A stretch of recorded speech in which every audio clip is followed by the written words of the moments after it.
कान्ताय कल्याणनिधये निधयेतिनाम् श्रीवेङ्कटनिवासाय श्रीनिवासाय मङ्गलम् लक्ष्मी सविभ्रमालोकसुभ्रूविभ्रमचक्षुषे चक्षुषे सर्वलोकानां वेङ्कटेशाय मङ्गलम् श्रीवेङ्कटाद्रिशृङ्गाग्रमङ्गलाभरणाङ्गये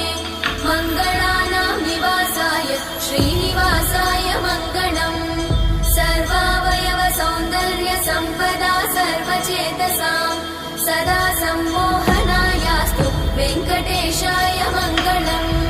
नित्याय निरवध्याय सत्यानन्दचिदात्मने सर्वान्तरात्मने श्रीमद् वेङ्कटेशाय मङ्गलम् स्वतः सर्वविदे सर्वशक्तये सर्वशेषिने सुलभाय सुशीलाय वेङ्कटेशाय मङ्गलम्।